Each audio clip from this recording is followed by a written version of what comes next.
حضرت نبی رحمت صلی اللہ علیہ وسلم نے صحابہ کو روانہ کیا. یہ 8 ہجری کو جنگ ہوئی ہے.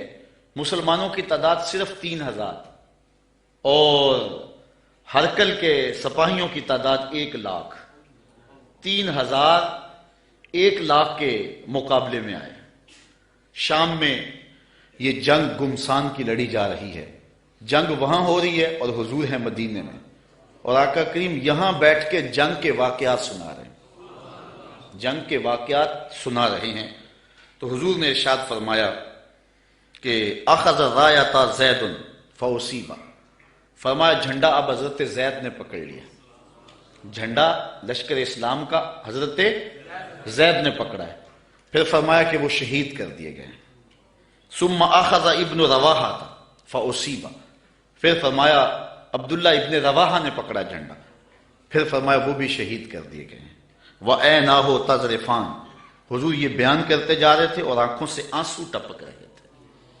پھر اس کے بعد حضور نے فرمایا حَتَّى أَخَذَ الرَّایَةَ سَيْفٌ مِّن سَيُوفِ اللَّهِ، یعنی خالد بن الولید.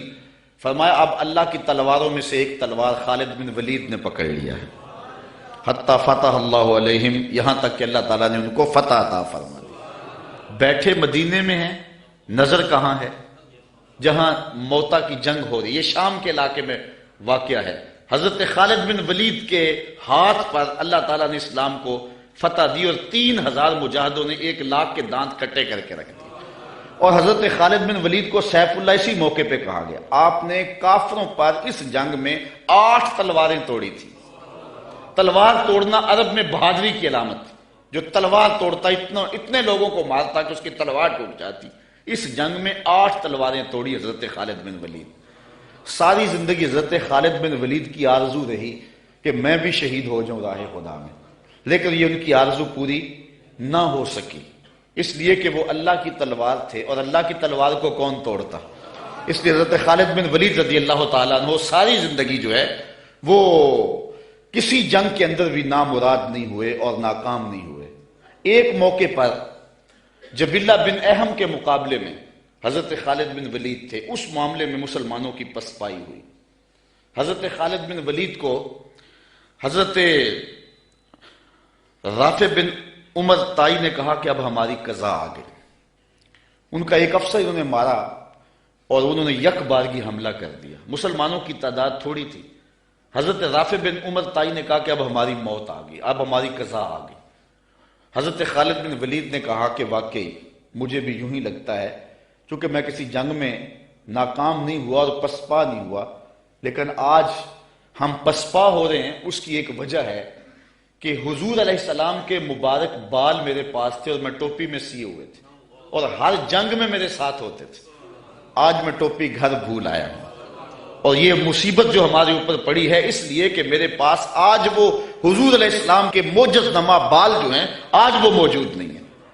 لیکن بندہ مٹ نہ جائے آقا پہ تو وہ بندہ کیا ہے، بے خبر ہو جو غلاموں سے وہ آقا کیا ہے. دور طیبہ سے جب بھی میں تڑپا کبھی، ان کو حالات کی سب خبر ہو گئی. حضور حضرت ابو عبیدہ کو خواب میں ملے اور فرمایا خالد پہ مشکل بنی اور تم یہاں سو رہے ہو. وہ فوراً اٹھے اور اعلان کروا دیا، کہا جلدی تیار ہو جاؤ، حضرت خالد کی مدد کو پہنچنا ہے. راتوں رات لشکر تیار ہوا اور حضرت خالد بن ولید رضی اللہ تعالی عنہ کی مدد کے لیے لشکر چل پڑا. انہوں نے دیکھا کہ ایک نقاب پوش سوار ہے جو لشکر سے ہٹ کر کے چل رہا ہے. امیر لشکر نے کہا کہ ذرا اس شخص کو دیکھو یہ کون ہے، کوئی جاسوس نہ ہو. جب مجاہد اس کے پاس گئے اس نے کہا کہ پیچھے ہٹ جاؤ، میں کوئی غیر نہیں ہوں، میں حضرت خالد بن ولید کی بیوی ہوں. جب حضرت ابو عبیدہ نے اعلان کروایا نا کہ تیار ہو جاؤ کہ خالد پہ مشکل آ گئی ہے، تو میں نے سوچا کہ اللہ کے شیر پہ کبھی مشکل آئی تو تھی نہیں، یہ کیا ہو گیا. تو میں نے غور کیا تو ان کی ٹوپی گھر رہ گئی تھی. تو میں نے ٹوپی لی، میں ان کو ٹوپی دینے جا رہی. لشکر کے ساتھ ساتھ حضرت خالد بن ولید کی اہلیہ بھی چلتی رہی. حضرت خالد بن ولید ادھر محاذ پہ ڈٹے ہوئے.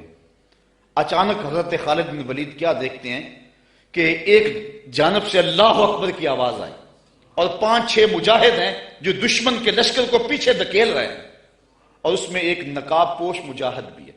حضرت خالد بن ولید نے گھوڑے کو ایڑ لگائی اور جا کے اس کے قریب کھڑے ہو گئے. کہا جوان مجاہد تو کون ہے کہ لشکر کے جو ہے پشتے کاٹ رہا ہے؟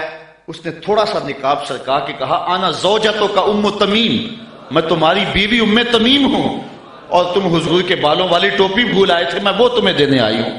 تو انہوں نے وہ ٹوپی ان کو پیش کی تو اللہ نے اسی دن حضرت خالد بن ولید کو فتح عطا فرمائی۔ یہ حضور علیہ الصلوۃ والسلام کے منہ مبارک کا موقع۔